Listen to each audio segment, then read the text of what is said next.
Welcome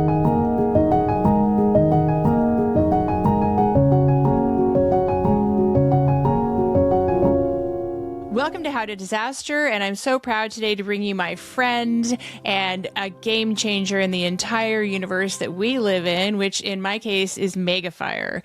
John Mills is one of the co-founders, and he's the CEO of WatchDuty. WatchDuty is an app that you download on your phone, and it gives you all kinds of information. Right now, they do fires, but they are going to expand to other perils. Very proud to say that WatchDuty was founded here in Sonoma County, where I live, and it was founded during our fourth megafire, after our fourth megafire in 4 years.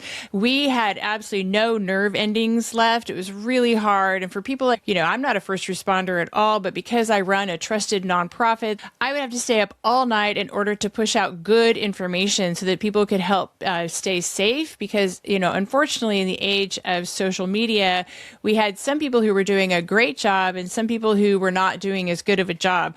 WatchDuty sort of solved all of that. It really took me out of the space and the lane that I should have never even have been in, but I was in there by necessity. It keeps us safe. It tells us where to go, where the wind is going, air quality. And if you're me, then you are a member, and I pay $25 a year so I could also see the how they're actually fighting the fire. I trust it completely.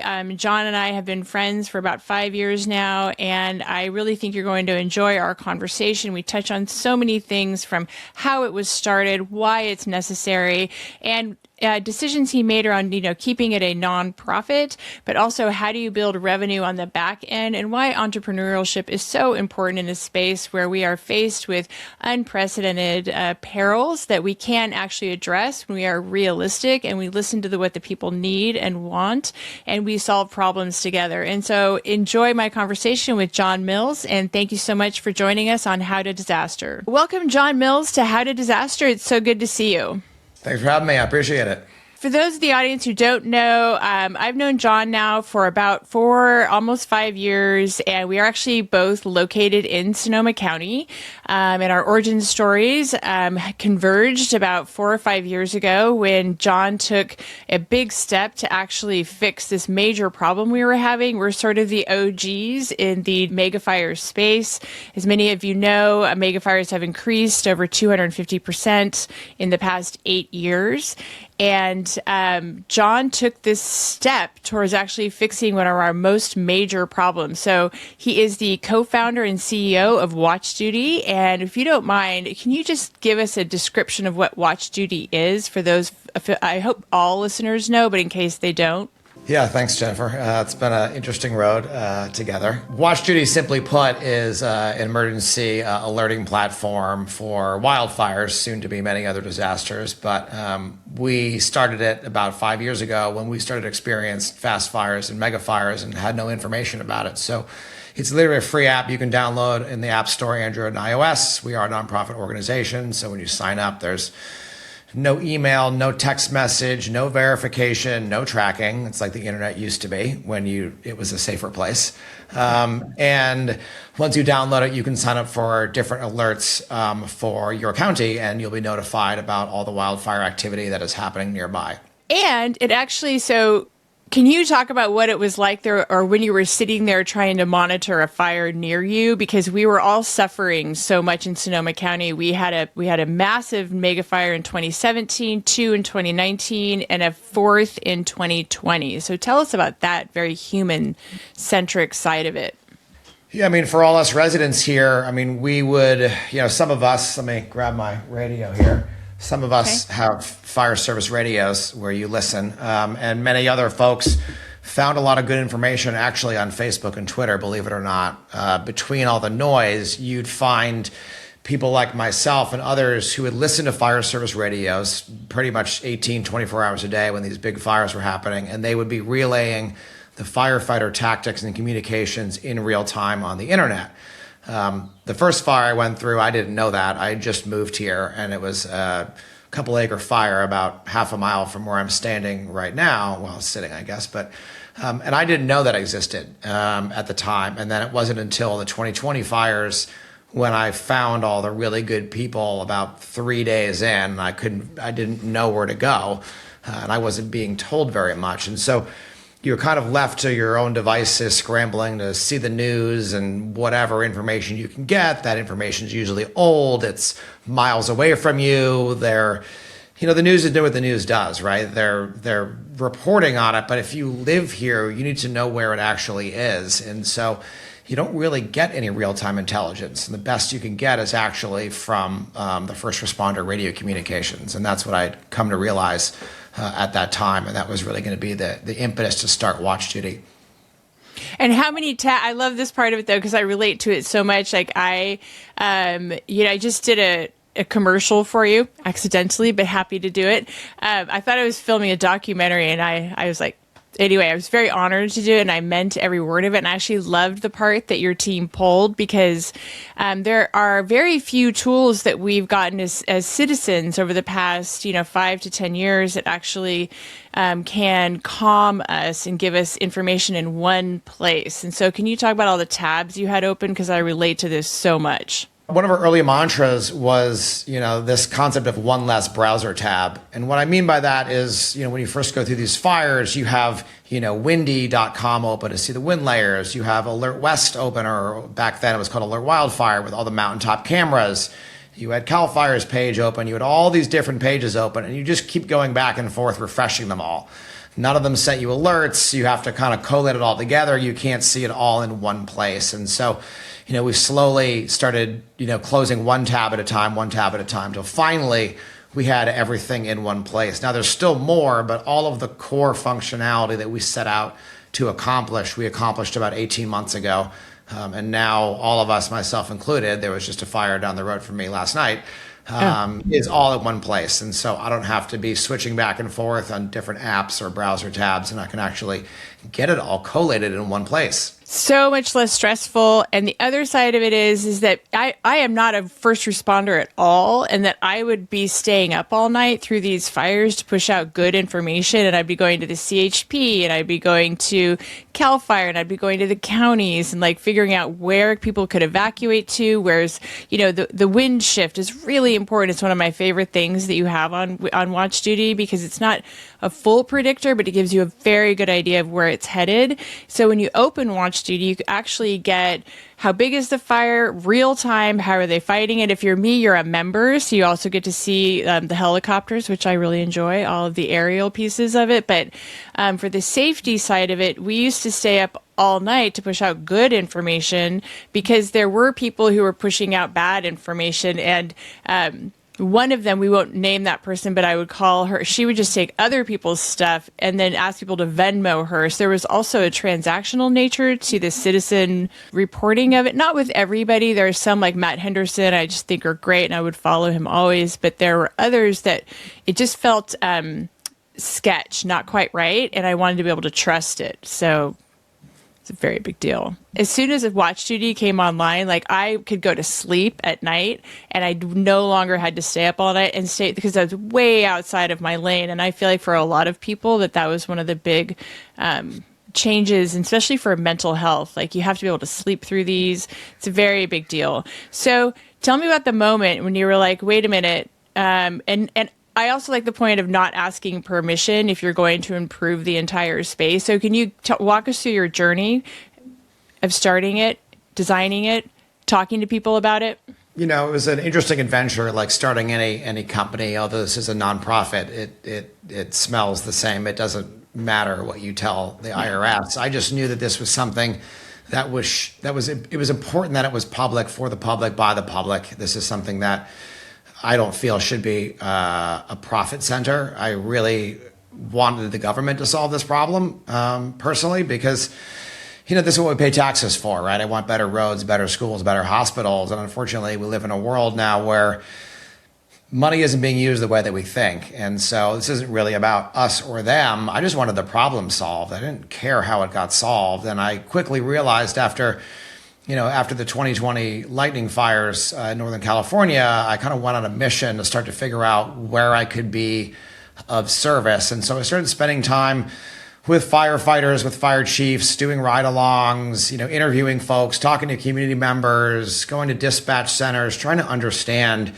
how the situation we got here. Like, how is this the reality that we were all living in? And it wasn't until about March of 2021 when it hit me, and I knew what the answer was. I knew that the government wasn't going to solve it, and why I'm not going to get into, but ultimately it's a challenging thing to do. It takes a full-time staff. It takes a lot of technology, but it takes a lot of people to do it as well, right? We are a human-driven company, and so we need people listening to radios 24 hours a day. But back to the point, when I was, asking higher level top brass, they would tell me no, that they got it, they don't need my help, and that was kind of the realization that I knew that there was something up. Why didn't really matter to me. I just wanted an answer. And so, in March, I dreamt up the idea, and then it took me another 3 months to decide whether or not I was going to go build this thing.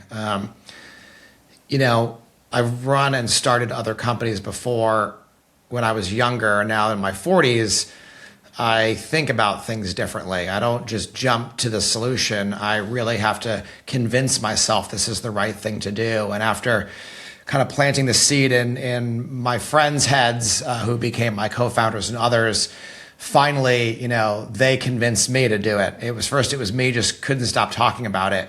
And then ultimately I realized that this was the answer. This was going to be something really big. And I really had to make sure that I had, a go-to-market plan for this as well, which is something that's overlooked by a lot of technologists. People believe if you build it, they will come. And that's not a strategy, right? That's not an answer. And advertising isn't an answer either, right? Those are tactics, not strategies. And so after a little bit, I had my team, I had my strategy, and it was really involving all the radio operators that I was listening to on Facebook and Twitter. And I realized that if I could get them on board and their large audiences would follow them, this would take off overnight. And frankly, that's what happened. And it's kind of blown up ever since. And that's really the kind of beginning story of Watch Duty. So it's remarkable because over the period of 5 years, you went from seeing the problem, and I love the fact that you're talking about how thoughtful you've been about it, because the thought actually shows so clearly in the app. Like, you really haven't had a bunch of missteps, which one might expect from a completely new way of doing this of addressing this new problem. And I remember when at first you were in Sonoma County, and then I would have forgiven it if you'd had you missteps along the way as you went from Sonoma County and then more counties and then California and then to more states. And then this year, now you're in all of the states in the United States, and maybe one day you'll be global. I assume that's on your plate.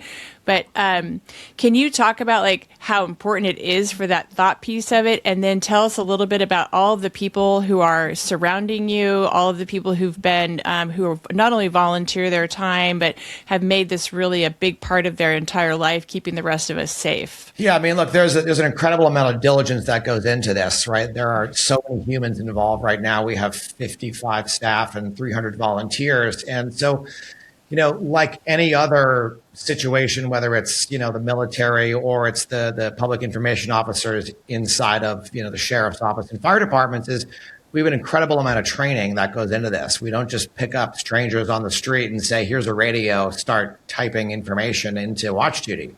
We have an incredibly complicated code of conduct where we have a line about what we do and don't publish, when we publish it.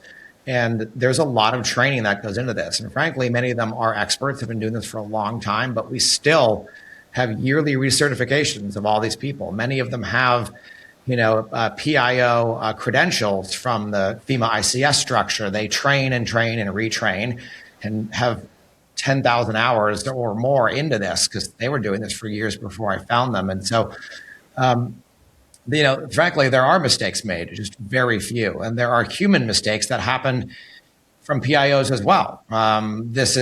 It's no shade against them, but oftentimes, misinformation can happen. We just saw it the other day in Riverside County, where different organizations are claiming information about a fire that frankly isn't them, right? From our opinion, the incident commander who's running the fire, it's his responsibility or hers to run that incident. And all the information coming from him or her is the best information you can get. But meanwhile, you still have different people claiming different things, which is very, very confusing. And so our job is to actually sift and sort that information. So there's many times that we'll hear things from a PIO or something on the radio that we don't frankly believe.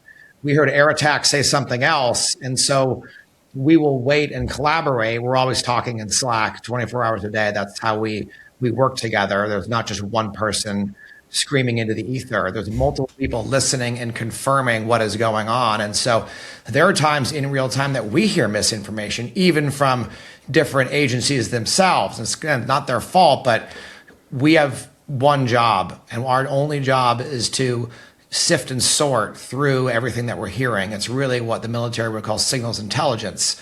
We get a lot of different signals. Some of them are wrong, and it's really important for us to sit on information as well. And so, there's this misnomer, which is kind of gone, but when we first started, we were so quick, people thought we were hasty. And I'm like, well, the bar is so low, like 45 minutes to get information. Just because we're quick does not mean that we're hasty. And so still to this day, we'll hear radio traffic that maybe sounds like 15 or 50. We don't know what the difference is. We'll wait for another transmission. We'll wait for Air Attack to call out acreage information or firefighting tactics. And it's really important for us to chase accuracy, not speed. And that's really what sets us apart, and also what brings us to the forefront of this world. Well, you're in such a position of trust, too. Like, I don't worry when I open up Watch Duty. I've been watching Nebraska fires, and it also gives me a whole snapshot of what the entire country is doing. And one of the things I noticed last week when I was watching Kona floods in Maui and mega fires in Nebraska, but I was looking at the entire span of the country now, and I'm seeing something you added, which I love so much, is the prescribed burns, which has meant a lot to us, because once you've been through mega fires, you're kind of like a prairie dog. Every time something happens, like, everyone's alert, and you're looking around, and you're smelling, and you're trying to figure out, am I in danger? Because we know how fast these mega fires run, and our central nervous system is just shot over this thing. So it was wonderful for you to put on the prescribed burns in particular, but something I saw is that California was all green, full of prescribed burns, right? And then if you look, as you went over to the Midwest and into Florida, I just saw tons of fire activity that was not green. Some of it was green, but for the most part, it was not green. Can you take us through the beginning to this place where you are now, and then where are you headed? Because it's been a very rapid bit of growth for you and a lot of reception, and LA was a big game changer too. So I'd like to, if you could just ramble on about that forever, I could listen. I would love that. Oh, I don't know where to start. A couple of things to also consider is there is such a lack of data throughout the West, frankly. California is ahead in a bunch of regards. So, for example, Florida does more prescribed burning than any other state, probably all of them combined, frankly. They burn constantly, and there's not much data coming out of it. So we do have some, what you're referring to as those little green flames on the map. We definitely do have a lot of that data from those areas, but, this is a very fractured country, and it's very much state-driven, right? So some states don't report that data up to the federal interagency fire center, so it never makes it into those maps. And so we have to go state to state to get that data. So we have direct data from states like Washington and Arizona and some others in California.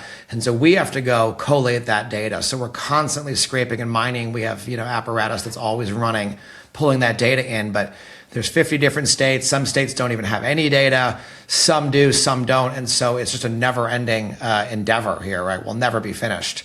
It's a constant collating process. So that's why you do and don't see, green flames in some areas. So that's the truth, is that, in the land of the blind, the one-eyed man is king, right? Just because we can see more doesn't mean we see everything. And so, there's caveats to all of this. It's a huge data gathering exercise that is happening 24 hours a day with not only machinery, i.e. computers, but also people. So, John, Florida does not report all of their prescribed burns. They don't? Nobody does. Not even California does, right? Okay. That's not how that works. So let's use let's use California, for example. We both live in Sonoma County, right? When I'm burning on my land, so if I'm doing what they call a broadcast burn, you have to get a much bigger permit for that, and that will make it up into what's called the PFERS system, which is run by CARB, California Air Emissions Board. But if I'm doing a simple agricultural burn, like I just did the other day, I'm burning dozens of piles of slash. And so what that slash is from thinning my forest around my house. I have too much land to manage. I manage as much as I can, but I try and clear things around my property. And so we cut and limb the lower branches. We clear the forest. You can see through it. So when the fire does pass, it will just burn the grass and not burn the trees. But all those piles, that slash gets put into 4x4x4 piles. And then I make a phone call that morning to a automated hotline. No one answers usually. You leave a voicemail and you say, I live at this address. Here's my phone number. I'm lighting a fire. That never makes it into a database. So you're still going to smell that fire. I'm burning like a couple tons of timber, and it puts up a lot of smoke. That never makes it onto a map. And that's just one county, right? There's 3,500 counties in America. So imagine this problem compounding. There is no true data source for all of this. So that's the reality of what we're living in. The government is not necessarily known for great data, unfortunately. And this is not really a federal problem. It's a local problem and a state problem as well. So there is no true source for all of this information. How do you let your neighbors know, though? Don't they worry? Like, what do you do about that side of it? Well, I mean, the reality is I'll tell my neighbors just so they personally know, but someone driving down the road still might think it's a fire. They'll call dispatch, 911 essentially, which gets the local dispatch. Local dispatcher will look through that information. I don't know how they do it, frankly. I don't know if they go through the voicemail box or what they do, but essentially people will call in those fires, right? And it's the dispatcher's job to know not to call in reinforcements when that happens. I'm frankly not sure how this is done, and I do know for a fact that oftentimes resources do get dispatched to someone doing an agricultural burn in their property. Okay, so I just learned something new, and I live in this county, and we should be way ahead of everybody else, too. And in many ways, we are way ahead, but still, I had no idea that was the case. So I appreciate that clarification a lot. Can you talk about some of the barriers to innovation in this space? Even though megafire is a relatively new crisis, we aren't always welcome in the innovation space, or people get suspicious, or they say, especially for emergency responders, they may say like, no, that's not your lane to be in there. But can you talk about that? And I want everybody to know that, like, when I go to an event at your house or whatever, it's full of firefighters. So it's not like you're anti-firefighter. No, they're not anti-John. It's none of those things. But can you talk about some of the ways that you had to be brave and determined over the past 5 years to really get to this space? Yeah, I mean, where do I even begin? I mean, when you're, doing something new, it's very disruptive to people's way of life, right? And so the firefighters love watch duty. They all use it. They tell their wives to use it. It's in tankers, it's in dozers, it's used everywhere, right? The people who are fighting fire love watch duty. There are top brass often in certain areas, because frankly, certain governments really love what we do and help us directly, and some feel that it's their responsibility.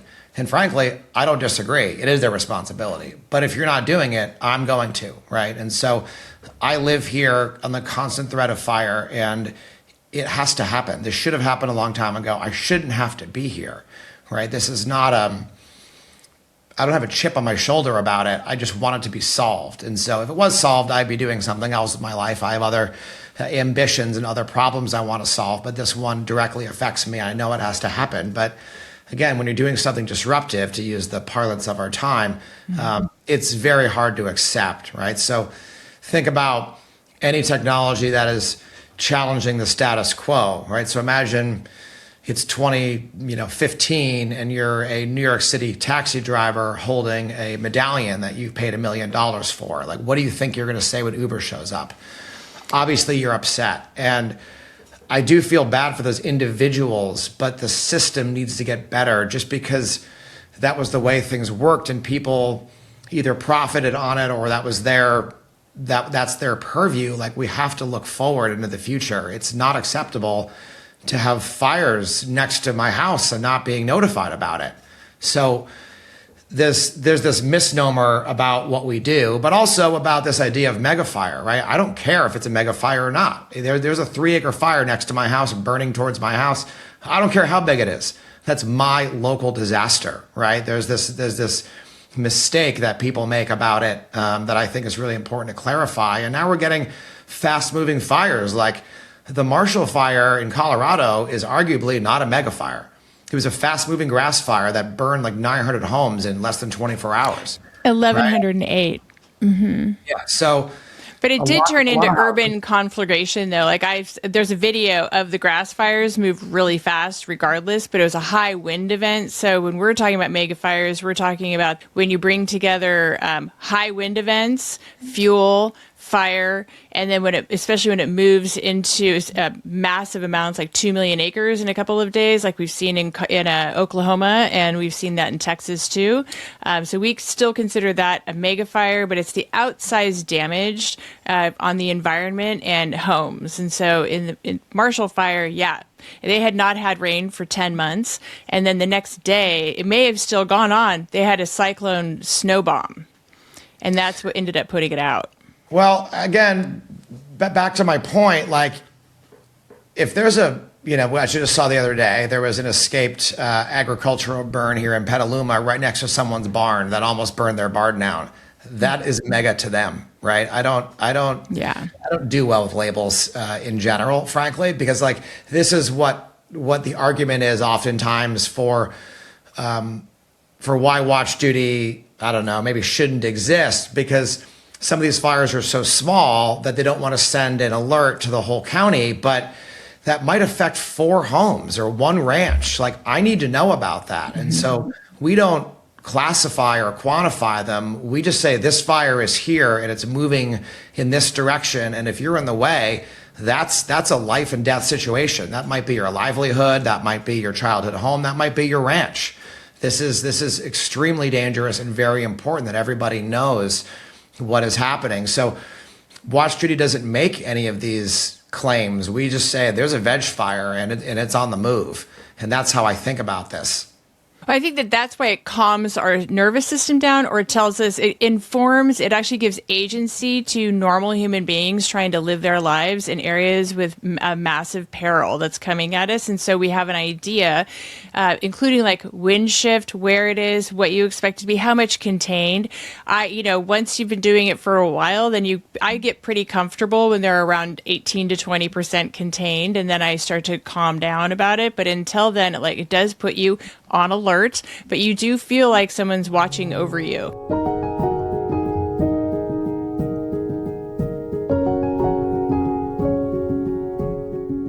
Thank you for taking a minute for Kim on the Street for the How to Disaster podcast.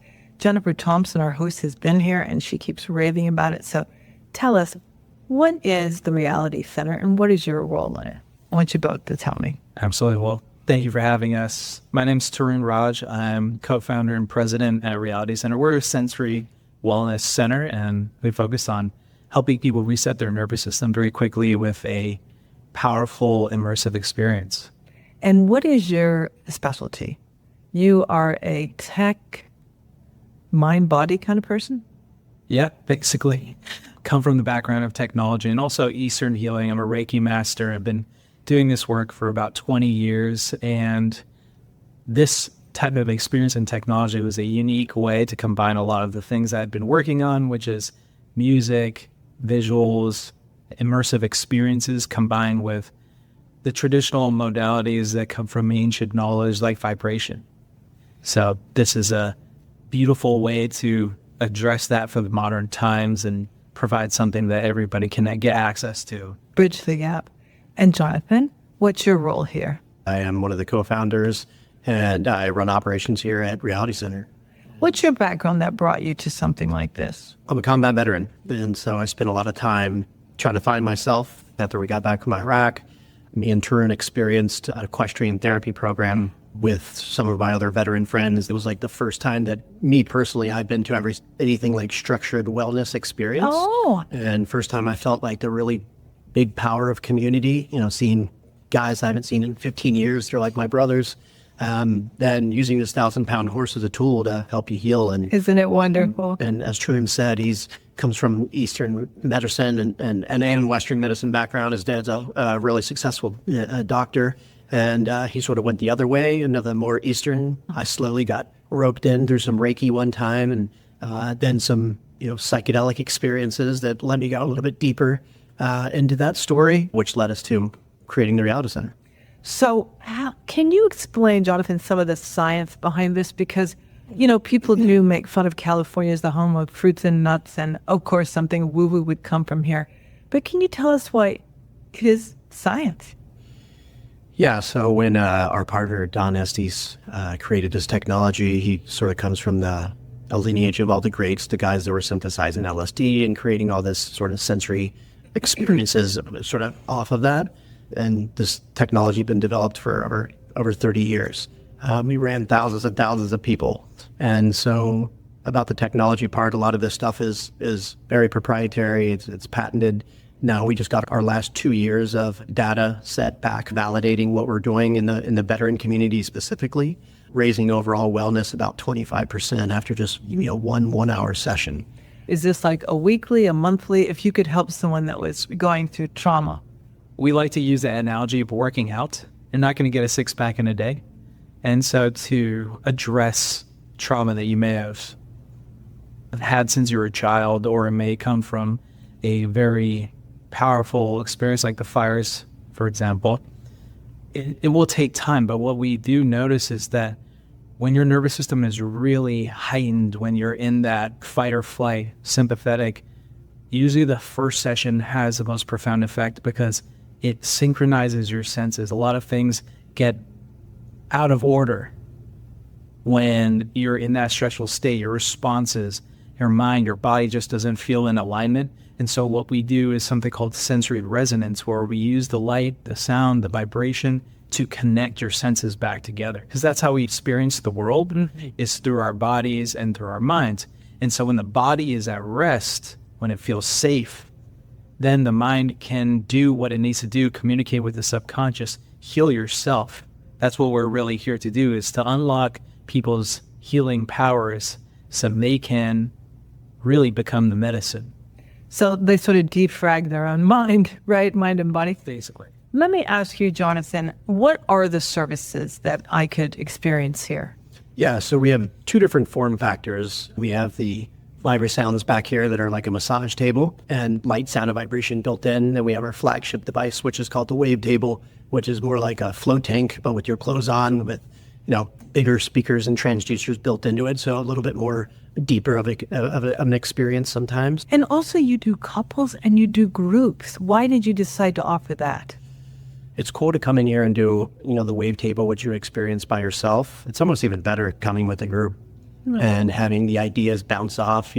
One person might have went to sleep, the other person's sitting next to God, and you get to hear the gradient of that story each time. When the veterans come in here, we bring them 6 at a time.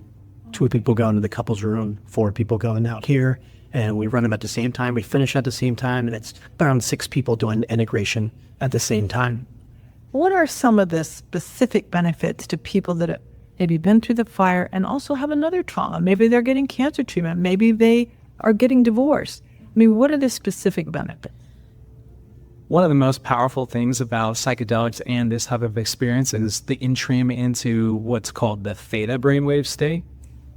That's where we're dreaming, or if you're an advanced meditator, when we wake up in the morning before we fully get our cognition and focus, or as we're going to bed before we fall into deep sleep, that's where the subconscious mind is really engaged, and it can communicate with your conscious mind.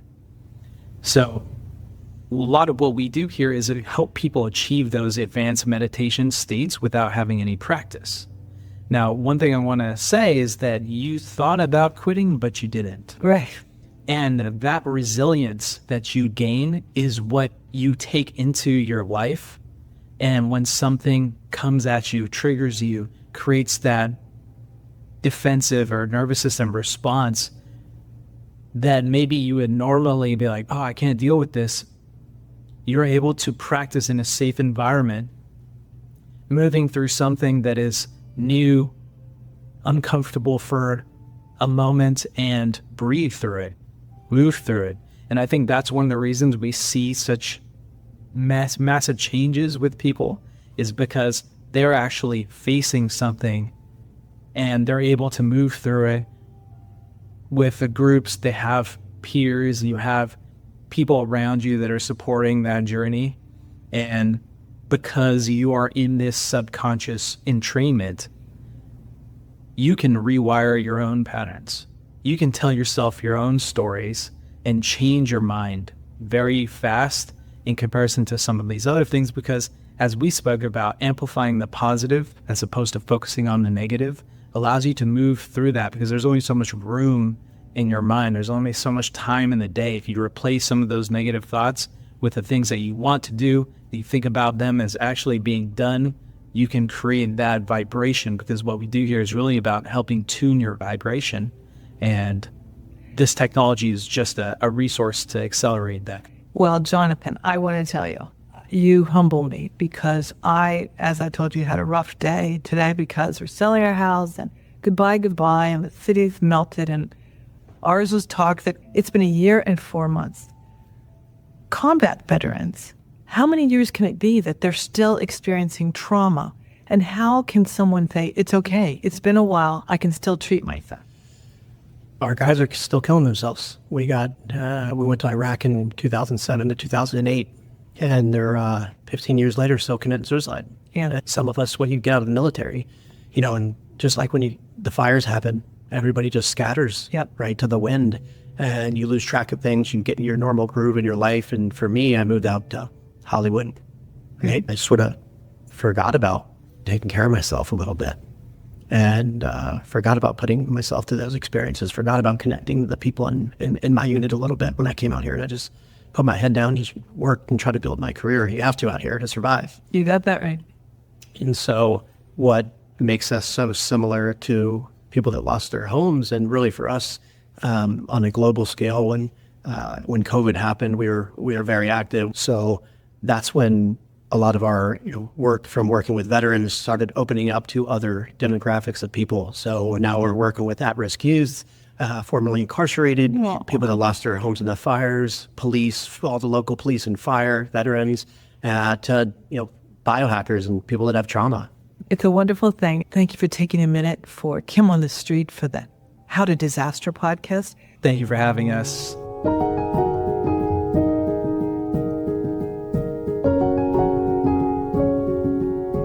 How did you come up with the name, by the way? I love the name, but how'd you come up with it?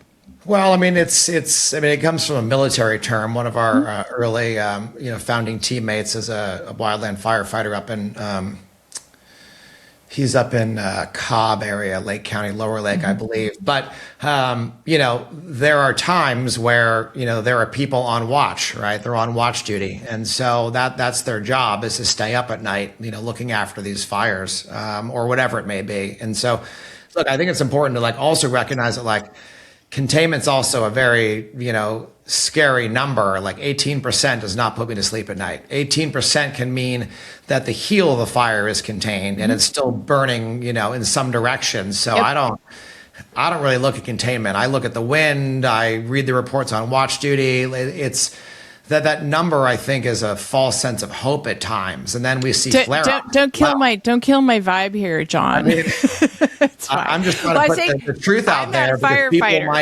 people might think it's okay because it's 18% contained. But if you look at a map, and there are black lines and red lines around from an official map around a fire, you'll see the heel, which is where the fire starts, has black line around it, meaning that end is contained.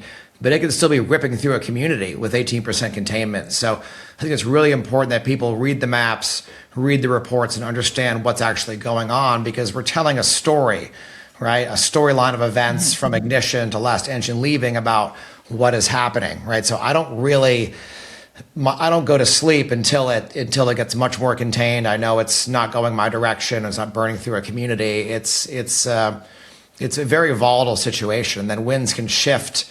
Fires aren't sitting down at night like they used to. They used to make a lot of progress at night, and we get a lot of relative humidity restoring and allowing them to get control of a fire. But as we've seen over the past many years, especially in these larger mega fires, they're not getting as much progress as they used to, unfortunately. And so it's pretty wild to watch fire behavior look different over the past, call it 10 years than it did over the past 100.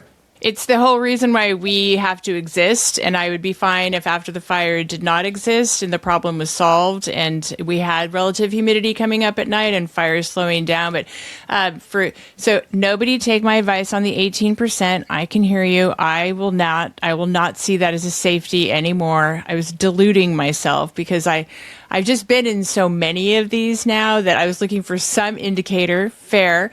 And the LA fires and the Palisades in particular, the fire went all the way down to the ocean and then blew back. And so I do think of it as a bit of a fire monster for sure.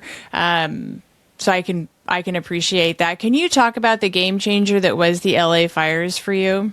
I mean, people look at us like the LA fires is what put us on the map. But if you go up to Siskiyou County, before the fires happened, I mean, we have more subscribers than residents in that county. So for the rest of us who live in the wildland forests, I mean, this is a way of life for years. This is not new for us. It became different when the world turned its attention to LA, right? That's because it's one of the pinnacles of the world. If you tell it in New York, they're not going to like it. But there are certain cities, right, that everyone has their eyes on. And so that definitely was one of the worst fires we've covered in terms of structure loss. And it affects a large population.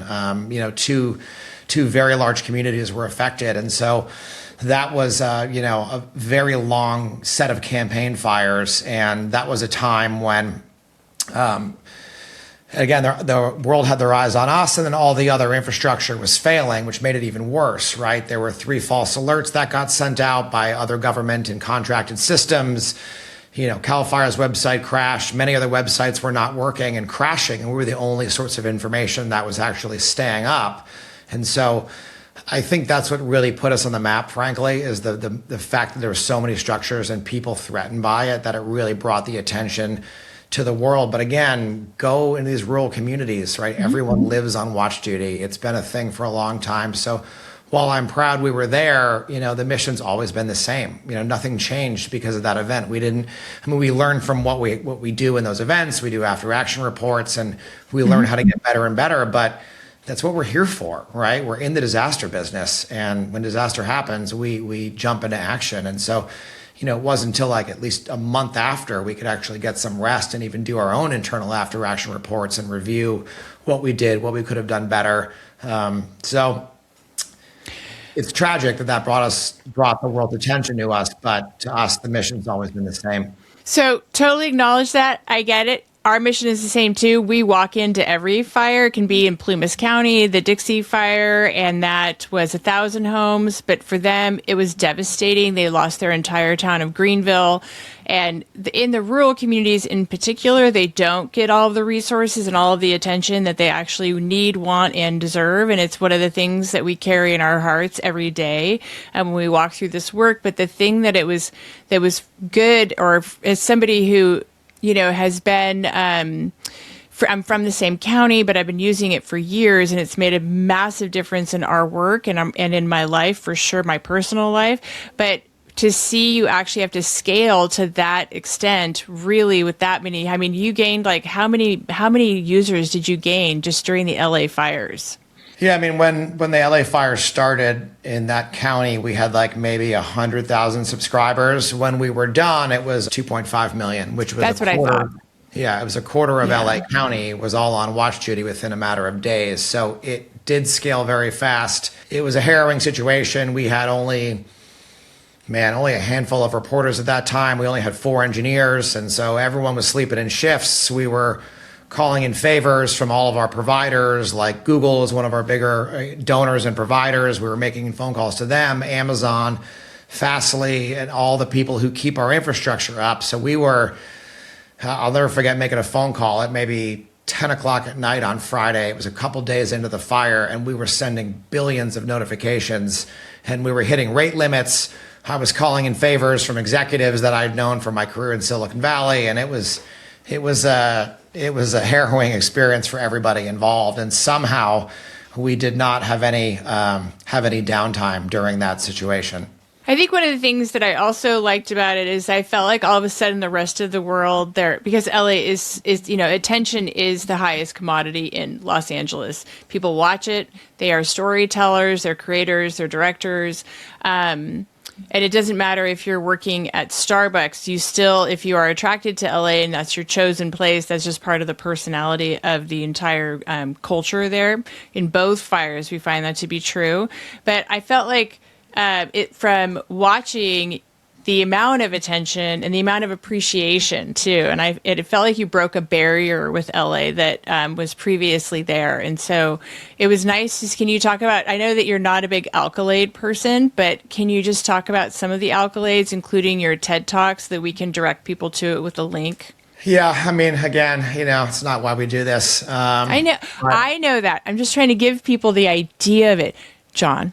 Yeah, no, I hear you. I mean, look, this is one of these things that we're always getting love letters for what we've done. We get letters from tanker pilots and dozer operators and civilians who were able to save themselves, their neighbors, their cats, their community. I mean, it's a very busy time when that happens because there's so much attention on it. I mean, we're getting hundreds and hundreds of emails an hour from people who find safety and tell us that we helped them save their lives, their families, their neighbors, their pets, their community. And it's an honor to do it. It's a little bittersweet when that happens, right? I mean, we love to be of service, and that's why we do this. It's just so hard to see these messages that we get, knowing what they just went through and now how scarred they are from their experience. And so, again, to your point earlier, now they smell smoke and everyone turns to watch duty and they're worried what it is. Is it a prescribed fire? Is it real?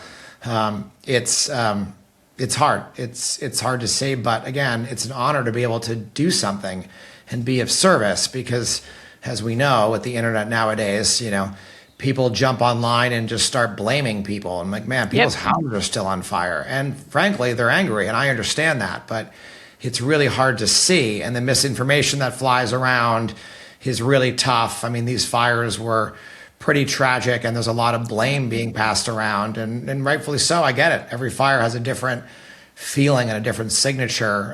The Palisades in particular, there's a lot of angry people who have not experienced fire before. But if you go a couple canyons over in Malibu, I mean, they're used to this. This happens every 5-6 years. There's a big one, and so they're more prepared for it. But it's been hard to honestly watch and follow up, and we're on to the next fire and the next fire. We have to be there to respond to the next one, and so we don't get involved in the blame game. That doesn't help anybody. We're not arson investigators. That's not what we do, and people do send us messages, who did it, why they do it, and I'm like, this is not what we're here for, man. We're here for the response. We're not the investigators. We do have limits as to what we do and why we do it, and that's something that we stay away from, frankly. I can appreciate that. I wish that it would not enter into it at all. It's one of my greatest frustrations in doing. I too feel very honored to work in really the hardest time in people's lives. They've lost so much. It's not just their house; it's their home. It's where they brought their babies home. It's where all their memories are. And then we also know what the long road to rebuilding is. And so I work on the other side of where you work, and I appreciate that. But in the middle of it, it just seems to be getting worse with every fire, the amount of disinformation, like actual bots and actors who are just doing the very wrong thing, who are not involved at all, and they immediately want to go to the blame game. And so you sort of hinted at it, but can you say anything more about the role of disinformation and why it's so important that we do have watch duty or to actually guide us through what's real? Because so much of what's online is not real. Yeah, I mean, what we do is it's pretty simple when you let it be, which is hard for people to understand sometimes. But all the reports in watch duty are coming from first responder radio traffic coming from other governments who give us information, Facebook and Twitter pages from those government agencies as well. And so if you look at any of our reporting, it is all a series of facts, right? And everything that we have is backed up and written down. Every piece of radio traffic is recorded. We store everything that we've ever done. We have audit logs for everything we've ever done. And it is important that we are not journalists. We are reporters in many regards, right? Similar to how baseball is reported on, right? Man steps up to the plate, ball's hit to the left, outfield, caught out and thrown out at second, right? And like, that's a fact. Those are facts that like everyone's going to report on. And that's how news used to be, frankly. It wasn't editorialized so much. And so, we harken back to the days when we did just get a series of facts and you can go make that decision on your own, right? And so we went so far as to even, we don't have comments, we don't have likes, we don't have any of this on Watch Duty. It's really a one-way communication of fact after fact after fact delivered to your phone, and you can make those decisions. So the fire is here, the wind's going this direction, it's burning over this ridge, the fire's spotting a mile ahead of itself, whatever it may be. Those are all just facts. And so the end user, i.e. humans who live here, can make decisions based upon things that they know are true. And that's really our highest honor, is to just lay out a series of truths that people can then go make these hard, life-threatening decisions based upon. Well, it gives people agency. And that's one thing, that's what I like about it so much. Like, I don't have to do it, but I have the information and then I can make the decisions from there. And I'm not depending on Bob from Lompoc telling me on Facebook something that's probably not true, or wanting to engage in conspiracy theories or things that are just so not helpful. Like, we also do not get involved in the blame game, because that's not our jobs, because we're not arson, or we're not investigators. We're recovery experts, which is a completely different role, even when people try to drag us into it. Can you talk about sort of the future of Watch Duty, or what you're looking towards doing? Yeah, Watch Duty is, the name doesn't have fire in it on purpose. This isn't just about fire. Soon we'll be launching our flooding program as well as other disasters after that. But people are dying without warning, unfortunately. And that we just saw that in the Caryville floods, unfortunately, on July 4th of 2025. And this is a constant threat. And so whether it's fire, lava, water, who cares what it is, right? It doesn't matter to the civilians and residents who live here. It's the same three questions: is am I safe? Is my family safe? And where do I go? What do I do, right? Those are the questions that you always ask yourself. So it's not about fire, right? It's about natural disaster. And frankly, it can also be unnatural.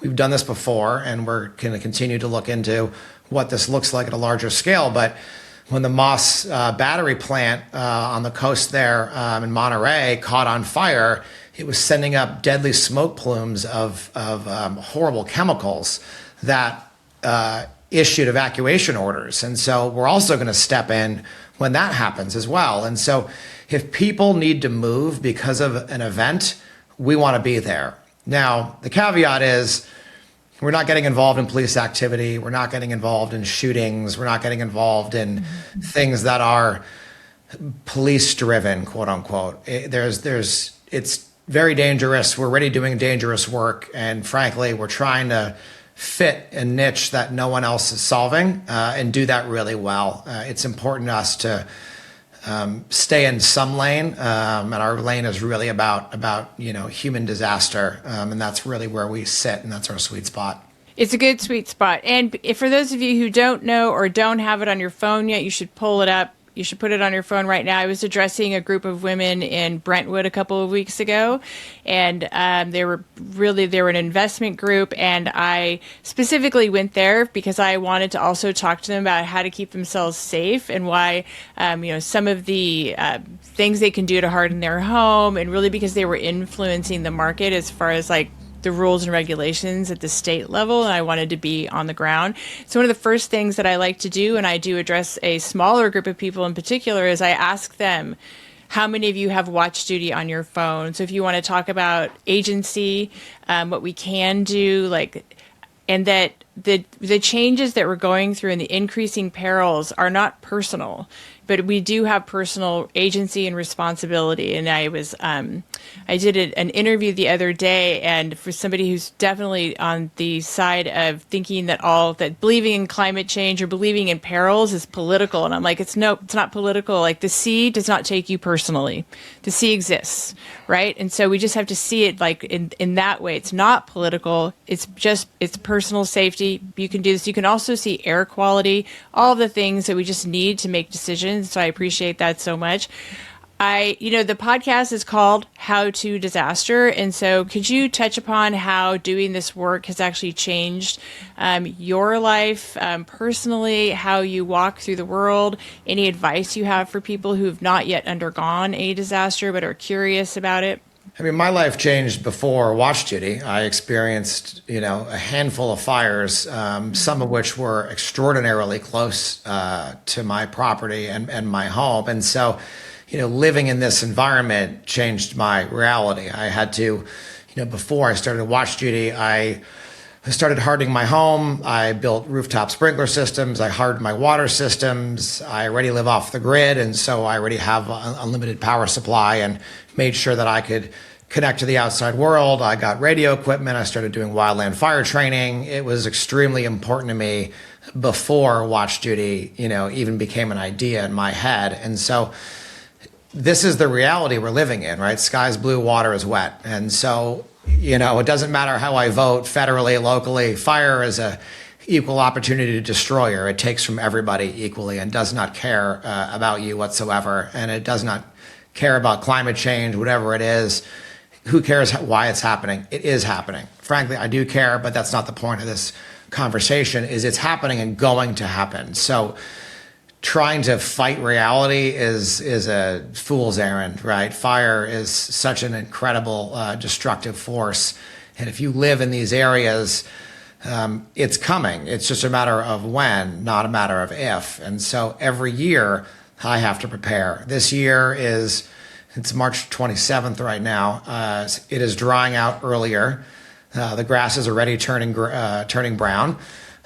It usually takes another month or two, but it's happening earlier this year. And as we've seen across the West, especially the Rocky Mountain Range, all the way from Montana to New Mexico, has record low snowpacks. It's drying out quickly. We're already seeing ignitions happening. It's going to be a harrowing one is what it appears. And so, again, I have to prepare. And so now I'm cutting back my bushes and hedges and getting it ready earlier than I normally do. And that's just a fact. There's no fighting reality. It's going to come. And so am I prepared or not is the only question. Yes, I appreciate that so much. It also pierces the magical thinking piece of it too, which is really important, because a lot of people if they just want to deny it, and then they engage in magical thinking over and over again. It doesn't even matter where their home is. They could be in the middle of a national forest in California where we are historically a fire area, and they think, oh, this could never happen here. And I encourage anyone to tell your family, friends, everybody should be downloading Watch Duty, but also looking around and figuring out how you can keep yourself safer. It's upsetting to see some of the pushback on how to do home hardening, and to just blame it on a failure of government. We're not saying that government isn't a failure, but both and are something that we have to be able to hold at the same time as we're walking into an ever more perilous era. And so I appreciate that so much. On the more personal level, to have courage to do something that is innovative, that has not been done before, I have found for it to be a bit of a white knuckle. I white knuckle my way through parts of it, but I know for sure that when it's the right thing to do. And so for somebody who's listening to this and they think that they have a really great idea, it can be analog, it could be tech, it could be human-centric, whatever it is. Like, what advice would you give them about how to move forward in order to make the space better? That's an entrepreneurial question. That's a hard one to answer. Not everyone is cut out for this work. Right. I've just been a risk taker most of my life. And so it's in my DNA to do this. I couldn't tell you why it happened or how that happened, but that's just what I enjoy doing. if you're not living on the edge, you're taking up too much space is the mantra that I really appreciate. And I like the thrill. I like the excitement of doing this work. I love hanging out with first responders. I love being in this community and being of service. And so I got a lot of fulfillment personally from doing work like this. That makes a difference. And there's just something beautiful about these communities, especially ones who are really underprivileged and underserved, which is why I started this in this first place. It wasn't about LA celebrities and their houses on fire. It was about people not getting what they need. And I love filling a niche and a void that has to happen. And so my only really advice is like, it's really important to do customer development. A lot of people don't do that very deeply. They have a great idea and they just kind of go forth without really researching what came before them. How did this happen? How did we get here? Like, I needed to deeply understand why this problem existed. I didn't just go and solve a problem. As I had mentioned earlier, I had to convince myself this was actually a solution. It took me 3 months or so to like realize that I'm not crazy, and that there was value to be made here, and I knew I could do it, but I didn't just jump into it. And so through that customer development, I also find a lot of different storylines, right? So if I asked any resident if Watch Duty was a great idea, they would say absolutely. And if I asked many of the top brass in emergency management if it was a good idea, they would say no, it's a bad idea. And so you really have to like sift and sort through what you're hearing to find the truth. There's an age-old quote from Henry Ford that I liked. He said, if I asked my customers what they would have wanted, they would have said a faster horse. And so it's important for you as the entrepreneur to like hear what they want, not what they say. What they're saying is useful and it's from their experience. But I met incredible amounts of resistance when I started this from top brass at certain agencies that didn't want this to happen. And then I realized they didn't want it to happen because it threatens their way of life, or so they believe, right? Because if I go or to they other were worried that you wouldn't be as meticulous as you have been. I think that does enter into it, that you were very thoughtful, but not everybody is. So your advice to be thoughtful. Yep, that's very true. And like what we found with a lot of progressive agencies is that they want their information out any way they can get it to their residents. How doesn't matter. It's all about the why. And so now we have such deep market penetration in certain areas. Many emergency managers, sheriffs, chiefs are giving us information as fast as they can. We have a 24/7 hotline where they can reach us, email us, text us. We get phone calls from the fire line, from information officers who know that their community is listening to Watch Duty. And so we're happy to put that information out. That's what we do. And so any way we can get it is the answer. And so even in Watch Duty, we are deemed unofficial very often. Fine, that can and can't be true. That's neither here nor there, but the information that's given to us is official. It is from incident commanders. It is from their PIOs. It's from their own Facebook pages. It's from Nixle and other products. We're just regurgitating and aggregating all the data that's put out there from official sources. And so we're just there to be a force multiplier and get more of this information out in the world. And many people in emergency management are figuring that out and are using us as a service, which we are. We are there to be of service to them and the community. That is almost a great way to end, but I do want you to just talk a little bit about your decision to go with a nonprofit, because there's so many people rushing into this space. And I got cranky with somebody on LinkedIn yesterday who was like using the wrong data, the wrong measurement, fear, is hire me. And I haven't even looked. I know she's responded, but it just wells up in me the upset. Like, yes, it's not just all about the opportunity to actually profit from this, but can you talk about your decision? Because I use it often as an example when people are coming to me because they want my opinion on this new product or something like that. Running a nonprofit is definitely not for the faint of heart. And frankly, like many businesses shouldn't be nonprofits. So I'm not going to sit here and say like everyone in the fire service needs to run a nonprofit. There are very hard things to do that take a lot of money. For example, I'm an advisor to a new drone company called Seneca. Seneca is building very large swarm drones that carry foam and water. It takes a lot of money to build hardware. They have to make money. Now, the beauty is if you look at the larger scale of the market, it is an order of magnitude cheaper than a Black Hawk helicopter. And look, we need Black Hawk helicopters, we need tankers, but we also need other solutions as well. And so being an entrepreneur, I look at the tools in my toolbox. Is it this code? Is it that code? Is it on this server or that server? And how do I build this stuff? And so the nonprofit is just another tool or another lever to pull. And early on, I decided that emergency information should not be profited upon. I do think that what Seneca's doing, they have to do. I do think that the cameras up on the mountaintops, those things are expensive. You have to negotiate leases with tower providers, and it's expensive. And so they do public-private partnerships, which is great. So they do get public money for that. But I do think that it's not always the answer. I looked at what I'm doing very specifically and said, man, like, how could I profit off of public information that is paid for by taxpayers, that's coming off of radio traffic, and expect people to pay for that? That just felt immoral and unethical, right? So for us, that's what the guiding principle was. Now, the caveat to this is Watch Duty has a paid member service. So all life and safety nonprofits are not no profit. It's just a different model. It's revenue, not profit. There's a difference, right? So I'm not getting rich off of this. There aren't investors who need to see growth numbers and are trying to get us to do something to go make more money for themselves.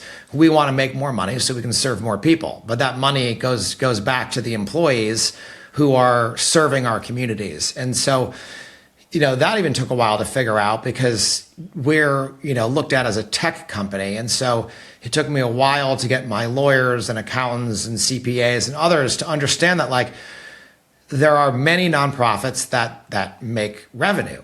Museum being a great example. Hospitals are also nonprofit, and some of them make billions. And so I think they need to be better, but at least they're a nonprofit organization.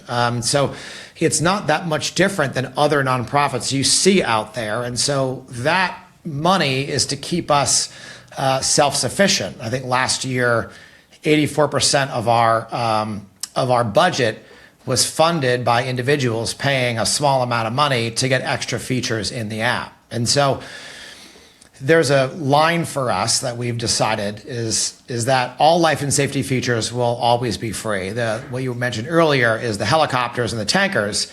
You have to pay $25 a year to become a member. That costs us money. That's not public information. That is owned by the people. And so that helps us support our operations. So when December rolls around, I'm not worried about next year's budget. I have to throw a gala event to get a bunch of rich people to help us fund ourselves, right? And so we still need donors. The worst part of running a nonprofit, Right, and so we still need donors. Google.org is one of our biggest donor, and a lot of other philanthropists are giving us capital, but that capital is for growth, not for operations. And so our goal is to be able to operate our system efficiently. If we want to grow, we need to raise more money from philanthropists. That's fine, but we don't want to be reliant on them because our community is reliant on us and we can't go away. And so it's important that we're able to support ourselves, take personal accountability for what we're doing, make sure we can't go away. This has become the fabric of our community. I couldn't live here without it.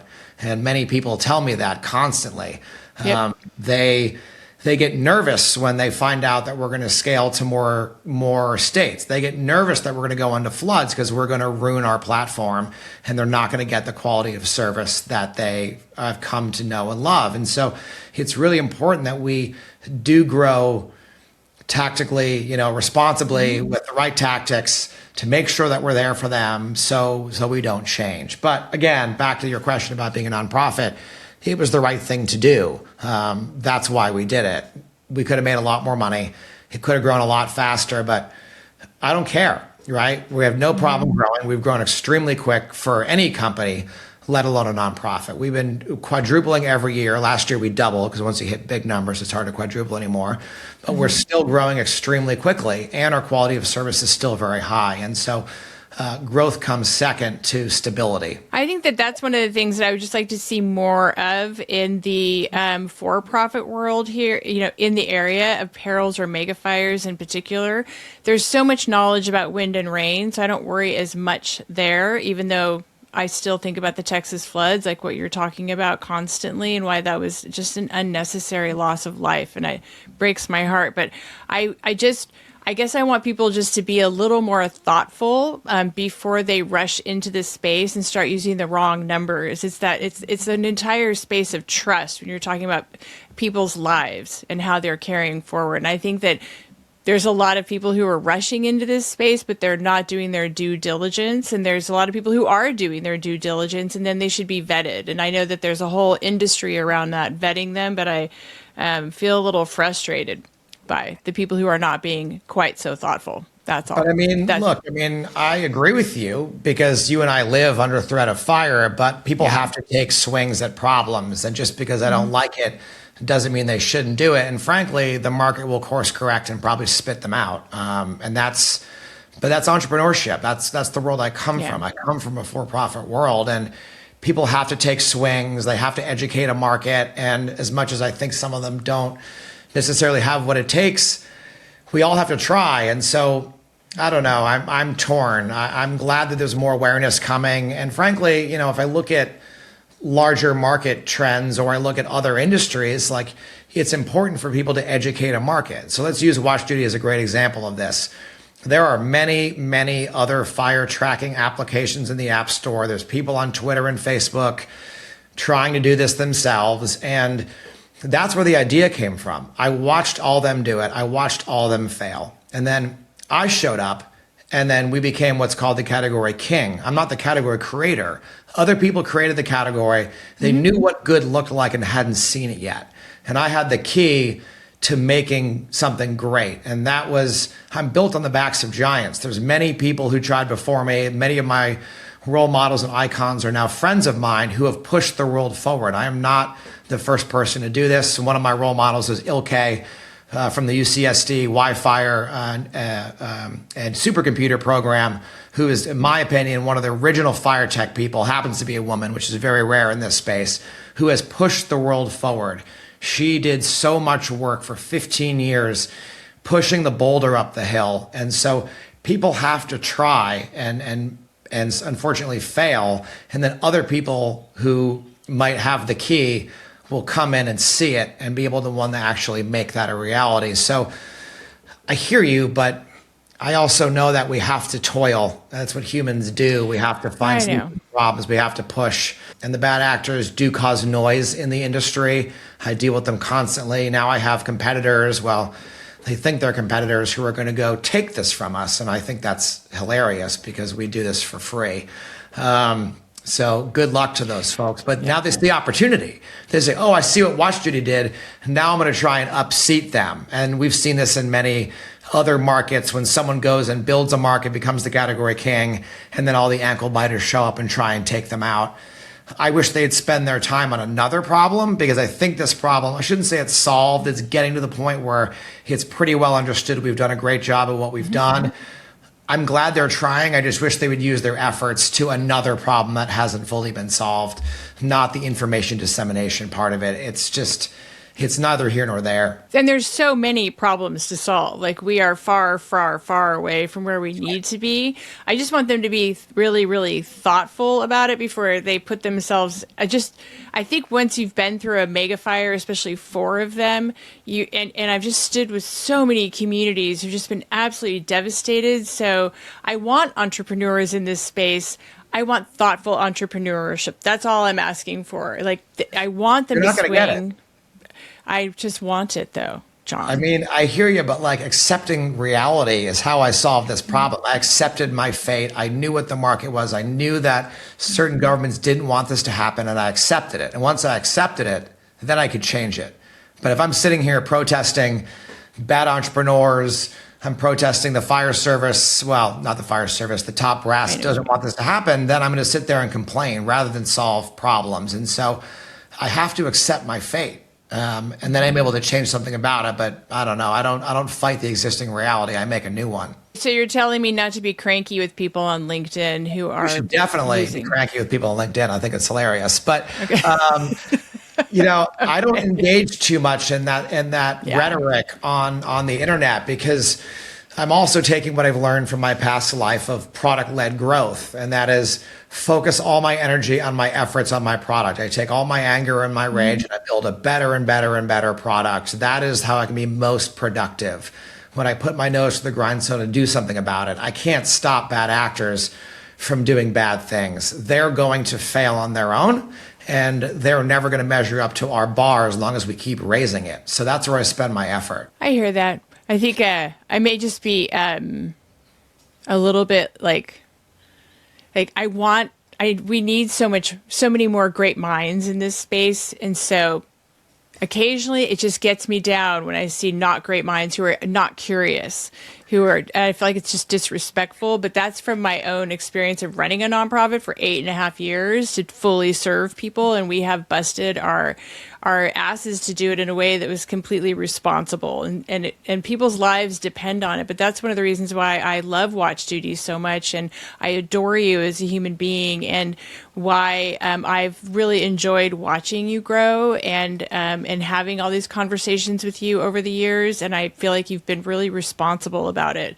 and that you can grow, like you can have a huge impact in this world. You can make our lives better overall. And if people make money along the way, I honestly do not care. I just want them to at least understand basic numbers. It's that, Well, they'll either figure it out or they won't. I mean, look, I don't disagree with you. And I love watching what you've done as well. And it's been amazing to see you, on all these different stages with different governors and politicians and helping them shape policy. And you're going to win.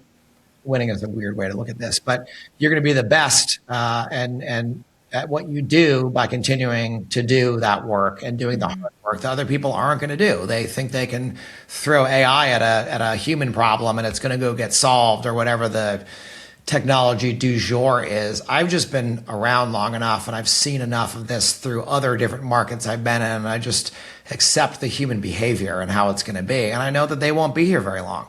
I'll be here longer than them. They can come and go, and maybe they help educate a market. Maybe they do have an impact. There's so many examples in history of people who began the journey and they couldn't finish it, but someone else does. And so they do provide value indirectly, is what I remind myself. Fair. I'll take it, especially today. I don't like it, but I can't stop it. So no, maybe I can use it. Maybe not. It's maybe probably the Catholic high school teacher in me, though, who's like, bad.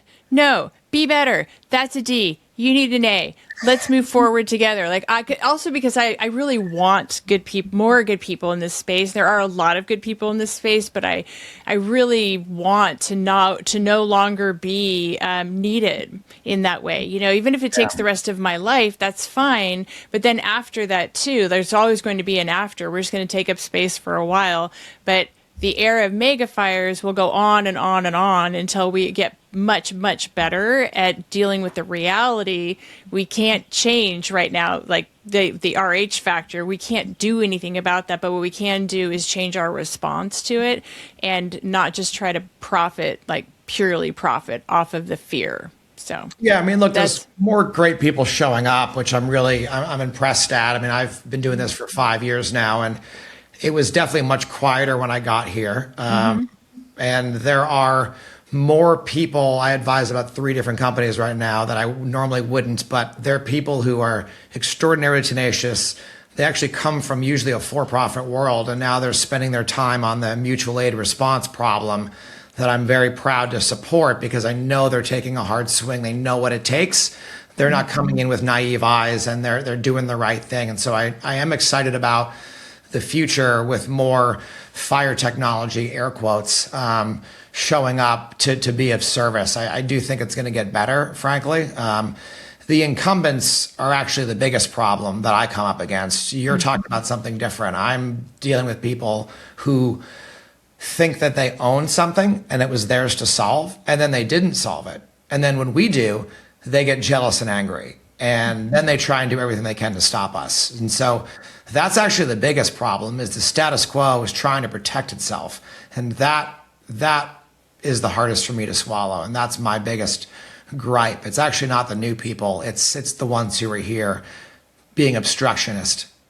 I can feel that. I've had that too. I think they're coming around now, but yeah, I didn't know I was living rent free in this many people's head who's been doing this for 20 years, until recently. And I was like, well, why do you care? Like, if I'm doing the right thing, why do you care? Yeah. John, is there anything that I should have asked you today that I haven't asked you, or anything you want to make sure that people know? I mean, I think this is kind of maybe a different stint about nonprofits, but nonprofits are also competitive, right? They compete with each other. And there's this misnomer of people who've never done it, but many nonprofits want to be the one to solve the problem, because then they're the ones who get the recognition, get the grants, and get the money. And so unfortunately, like, capitalism is everywhere. And I see it in nonprofits. I get in fights with for-profits. I shouldn't say fights, because we just let them just tire themselves out. But like, they don't care if we're a nonprofit. We're taking their profit, right? And so they hate it too. Other nonprofits are, again, competing for the same dollar, and it's cutthroat. But every industry is like this. If you look at the aid industry, look at like Red Cross and World Central Kitchen, like, don't always get along with each other because they're all trying to save the same problem. And then you have more that show up, like Barbecuers Without Borders and all these people who are also trying to do the same thing and raise the money because they also want to feed people during events. And so it's a bummer that that's the reality that we get into. I'm glad that, our community members, end users, quote unquote, from Silicon Valley terms where I come from, are getting service. But back behind the scenes, they are at odds with each other, which doesn't make any sense. Because if you're a survivor, you don't care, right? Nope. I want service, I want help. And so there's this, again, misnomer that people have to understand that, like, it's not devoid of capital. It's not devoid of ego and wants and desires. And it's still hard. Some things are easier and some things are harder. It's incredibly hard, and especially for those people who don't know, like, in the emergency response space for nonprofits, it is absolutely cutthroat in many, many ways, like for who's going to show up. And there are groups that are doing great work, and there are groups who are not, but they're really good at collateral, and they're really good at, putting it out on social media, and that's where their strength is. And if they're doing some kind of service on the ground, fine, whatever. But doing their due diligence behind the scenes is just, it's a very strange. This is my first nonprofit I've ever run. And I remember when I was in grad school and they kept giving us leadership classes on nonprofits, and I'd be like doodling. I'd be like, well, I'm never going to do that. I don't want to do that. That sounds terrible. And also that there was a study from the Center for Effective Philanthropy in like 2022. Of course, it's a bit of a different world now, that said that only 2% of all philanthropy went to any issue having to do with climate change, or which means natural disasters in this way. And it was, and when asked anonymously, they said, well, it's just too hard. And I was like, but it's here anyway. So if it's hard, then ask the people you think are really effective. But one of the things that I noticed in our fires, and I have operated this way since literally the day our fires started on October 8th of 2017, is making sure that we collaborated and that we all work together. And I know that that's very Pollyanna, but that is actually how we got through, especially here in Sonoma Valley, because we would not have been able to feed and service. We did not have the capacity to do the entire job if one of us was trying to be the hero or the savior. Like, none of that actually works in any of this space at all. So our philosophy, mine, has been resolutely, I will always amplify other nonprofits that are filling a niche or doing a really good job.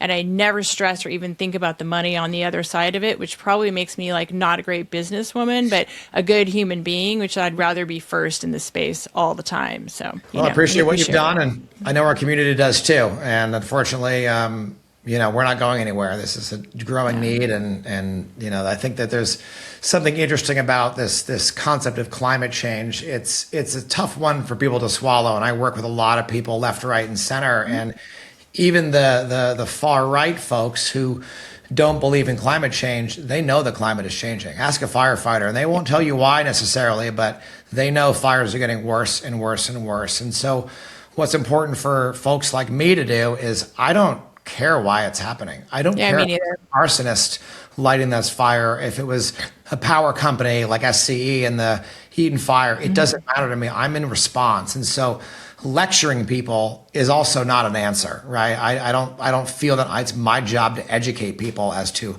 why this is happening. We're getting more arsonists than we ever have before. Why is that happening? Is it mental health? Is it technology? Is it TikTok? Is there an illness? I don't know what it is, but like, that's not my lane. My lane is to be there to respond to these incidents when they happen. And so I think it's important that we also focus on what we can do and not focus on lecturing people about something they really can't control. But what I can control is cutting the bushes down from around my house, landscaping differently, hardening my home, having a go bag, a plan, all these things. Like, those are things that you can take personal accountability for. And so I think it's important that we all act in some sort of solidarity, no matter what you believe. Is it space lasers? I don't really care why it's happening. But ultimately it is. And so what do we do about it? I totally agree. I do think that one of the things we're trying to pierce all the time is like, you can't just have the two extremes of giving everyone a stomach ache and making them terrified, of what's actually happening, or pretending it's like completely not happening. It's like having, shots of tequila before noon and driving a school bus. You're like, okay, both are totally ineffective. And so let's just deal with the reality of what's going on. And I just don't care who you voted for. Like, I don't care at all. We walk into a community, don't care. Doesn't matter to me. I do have to drive a truck. That's the only difference that's the only thing I've ever changed about my work. So John, what I'd like to do is to check in with you periodically, and as things shift and as you grow, because I love how dynamic you are, and that you weren't just content, and the people that you work with too are not just content with, keeping it this, small and safe, but instead meeting the moment. And we need more people like you, and I appreciate you a lot and proud to call you a friend. Thank you. I appreciate that. Right back at you. Okay. All right. Thank you so much. This is the How to Disaster podcast, and we've been with John Mills, co-founder and CEO of Watch Duty. If you haven't downloaded it, do it today. Thank you.